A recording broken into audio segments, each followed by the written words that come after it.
সোমবার রাতে ইসরায়েল অধিকৃত অঞ্চলের আকাশে দেখা গেল খুবই অদ্ভুত দৃশ্য।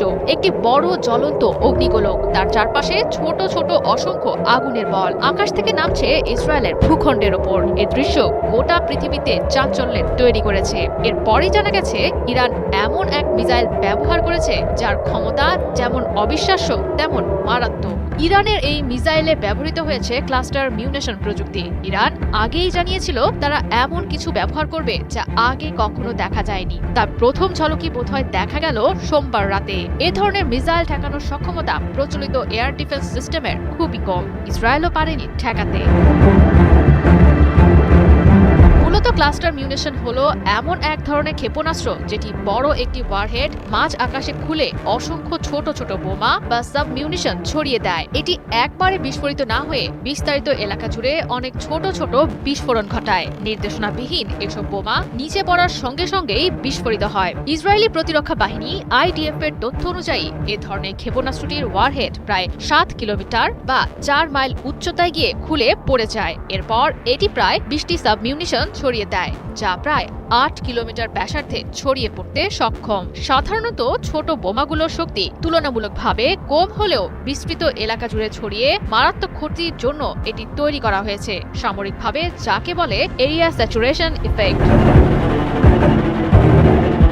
সোমবারের আঘাতকে কেন্দ্র করে অনলাইনে ছড়িয়ে পড়া একটি ভিডিও ফুটেজে মধ্য ইসরায়েলের আকাশে দেখা মেলে ক্লাস্টার মিউনিশন ক্ষেপণাস্ত্রের। ইসরায়েলি গণমাধ্যমে প্রকাশিত তথ্য অনুযায়ী ক্ষেপণাস্ত্রটি হামলায় ধসে পড়েছে অন্তত 4টি অ্যাপার্টমেন্ট ভবন। ধারণা করা হচ্ছে আশেপাশের একটি আশ্রয় কেন্দ্র ভেদ করে ক্ষেপণাস্ত্রটি ঢুকে পড়েছে।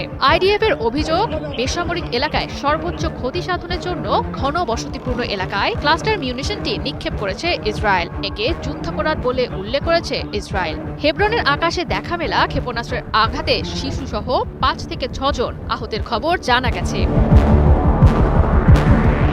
তবে অনেক সময়ই এর সাব মিউনিশনগুলো বিস্ফোরিত না হয়ে মাটিতে সক্রিয় অবস্থায় থেকে যায়। পরবর্তীতে এগুলো সৃষ্টি করে ল্যান্ডমাইনের মতো দীর্ঘমেয়াদে প্রাণঘাতী ঝুঁকি, যা সাধারণ মানুষের জন্য খুবই বিপজ্জনক। আন্তর্জাতিকভাবেও নিষিদ্ধ ক্লাস্টার মিউনিশন ক্ষেপণাস্ত্র বেসামরিক মানুষদের জন্য ক্ষতির কারণ হলেও ইরান এবং ইসরায়েলের কেউই ক্লাস্টার মিউনিশন নিষেধের পক্ষে নয়।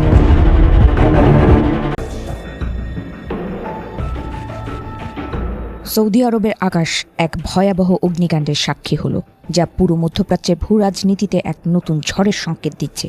আরামকো তেল শোধনাগারে এই আকস্মিক হামলা কেবল একটি স্থাপনার ওপর আঘাত নয়, বরং এটি বিশ্ব অর্থনীতির হৃৎপিণ্ডে এক চরম অস্থিরতা তৈরি করেছে।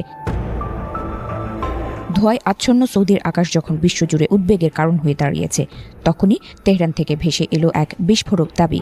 ইরানের আধা সরকারি বার্তা সংস্থা তাসনিম নিউজ জানিয়েছে, এই হামলার নেপথ্যে কোনো আঞ্চলিক বিদ্রোহী গোষ্ঠী নয়, বরং স্বয়ং ইসরায়েলের হাত রয়েছে।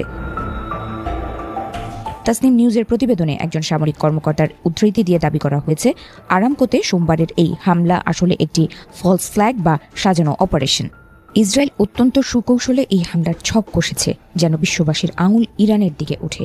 ইরানের দাবি অনুযায়ী গত কয়েকদিন ধরে ইরানি ভূখণ্ডে বেসামরিক স্থাপনায় ইসরায়েল যে পৈশাচিক হামলা চালাচ্ছে, তা থেকে আন্তর্জাতিক মহলের নজর সরিয়ে নিতেই এই নাটকীয় চাল চেলেছে তেল আবিব।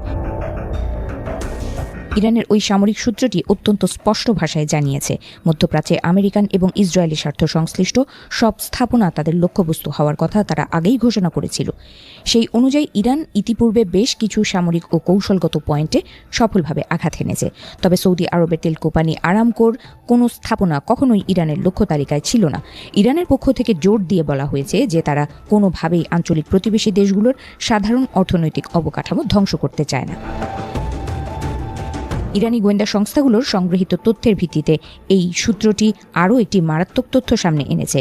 আরামকোতে হামলার পর ইসরায়েলের পরবর্তী টার্গেট হতে পারে সংযুক্ত আরব আমিরাতের ফুজাইরা বন্দর। ইসরায়েল এই বন্দরটিকেও নিজেদের পরবর্তী ফলস ফ্ল্যাগ অপারেশনের স্থান হিসেবে বেছে নিয়েছে বলে ইরানি সূত্রটি সতর্ক করেছে। অর্থাৎ মধ্যপ্রাচ্যের তেল সরবরাহ ব্যবস্থায় অস্থিতিশীলতা তৈরি করে ইরানকে কোণঠাসা করার এক দীর্ঘমেয়াদী পরিকল্পনা নিয়ে এগোচ্ছে ইসরায়েল। তাসনিমের দাবি যদি সত্য হয়, তবে এর অর্থ দাঁড়ায় ইসরায়েল সরাসরি আরব বিশ্বের সাথে ইরানের সম্পর্কের ফাটল ধরাতে চাইছে। এই সাজানো হামলার মাধ্যমে তারা বোঝাতে চায় যে ইরান পুরো অঞ্চলের নিরাপত্তার জন্য এক বড় হুমকি। এদিকে সৌদি আরব এখনও এই হামলার ক্ষয়ক্ষতি এবং এর মূল কারিগরদের পরিচয় নিয়ে আনুষ্ঠানিক কোনো বিবৃতি দেয়নি। তবে আরামকোর মতো স্পর্শকাতর স্থানে হামলা হওয়ায় বিশ্ববাজারে তেলের দাম ইতোমধ্যেই অস্থির হয়ে উঠতে শুরু করেছে। আন্তর্জাতিক সম্প্রদায় এখন চরম উৎকণ্ঠার সাথে পরিস্থিতির দিকে নজর রাখছে, কারণ মধ্যপ্রাচ্যের এই দুই পরাশক্তির মধ্যে সরাসরি সংঘাতের ছায়া এখন আগের চেয়ে অনেক বেশি ঘনীভূত। অন্যদিকে তেহরান মনে করছে ইসরায়েল আসলে তাদের সাম্প্রতিক পরাজয় ও অপরাধগুলো ঢাকতেই এই ধরনের নোংরা খেলার আশ্রয় নিচ্ছে। ইরান মনে করে তারা সরাসরি শত্রুর মুখোমুখি হতে ভয় পায় না এবং তাদের প্রতিটি হামলা হবে প্রকাশ্য। আরামকোর মতো বেসামরিক তেল স্থাপনায় হামলা চালানো ইরানের কৌশলগত নীতির বাইরে বলেই তারা স্পষ্টভাবে জানিয়ে দিয়েছে। এখন প্রশ্ন উঠছে, যদি সত্যি এটি একটি সাজানো ষড়যন্ত্র হয়ে থাকে, তবে আরব দেশগুলোকে ইসরায়েলের এই ফাঁদে পা দেবে? পুরো অঞ্চলের বর্তমান পরিস্থিতি এখন এক বারুদের স্তূপের ওপর দাঁড়িয়ে, যেখানে একটি ছোট স্ফুলিঙ্গই বড় ধরনের যুদ্ধের দাবানল জ্বালিয়ে দিতে পারে।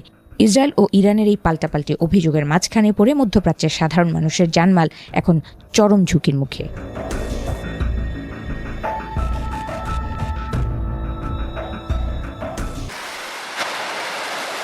শত্রুপক্ষের ভূখণ্ড লক্ষ্য করে ছুটছে একের পর এক ব্যালিস্টিক মিসাইল। অপারেশন ফতেহ খাইবারের চতুর্থ দিনে ইসরায়েল ও মধ্যপ্রাচ্যের মার্কিন ঘাঁটি লক্ষ্য করে কদর ও এমাদের মতো লিকুইড ফুয়েলড ক্ষেপণাস্ত্র হামলা চালায় ইরান। প্রতিরক্ষা বলয় আয়রন ডোমকে বুড়ো আঙ্গুল দেখিয়ে তেল আবিবের রাতের নিস্তব্ধতা ভেদ করে আঘাত হানে একের পর এক ইরানি ক্ষেপণাস্ত্র। রাজধানী ছাড়াও বন্দরনগরী হাইফা ও জেরুজালেমের কিছু অংশে লক্ষ্যভেদ করে ক্ষেপণাস্ত্রগুলো। মঙ্গলবার ভোরে সৌদির রাজধানী রিয়াদের মার্কিন দূতাবাসে ড্রোন হামলা চালায় আইআরজিসি। দুটি ইরানি ড্রোন আঘাত হানে ভবনে। এতে একটি অংশে আগুন লেগে যায়। ভবনের কিছু অংশে সামান্য ক্ষয়ক্ষতি হয়। আগেই ভবনটি খালি করে ফেলায় হতাহতের কোনো ঘটনা ঘটেনি। এছাড়াও রিয়াদের কূটনৈতিক এলাকায় আরও দুটি বিস্ফোরণের আওয়াজ পাওয়া যায়। এছাড়াও উপসাগরীয় দেশগুলোয় মার্কিন ঘাঁটিসহ বিভিন্ন স্থাপনায় জোরালো হামলা অব্যাহত রেখেছে ইরান। শুধু বাহরাইনের শেখ ইসা মার্কিন বিমান ঘাঁটিতে 20টি ড্রোন ও 3টি মিসাইল ছুড়েছে আইআরজিসি। মেইন কমান্ড ও হেডকোয়ার্টার ভবন ধ্বংসের দাবি করা হয় এতে। এদিকে কাতার, কুয়েত ও সংযুক্ত আরব আমিরাতেও নতুন করে ইরানের ড্রোন ও মিসাইল হামলার খবর পাওয়া গেছে। মঙ্গলবার সকালে একাধিক বিস্ফোরণ হয়েছে কাতারের রাজধানী দোহায়। দুবাইয়ে মার্কিন সেনাদের লক্ষ্য করে হামলার কথা জানিয়েছে ইরানের রেভলিউশনারি গার্ড। কুয়েতের আরিফিজান ঘাঁটিতে ছোড়া হয়েছে 10টি ড্রোন।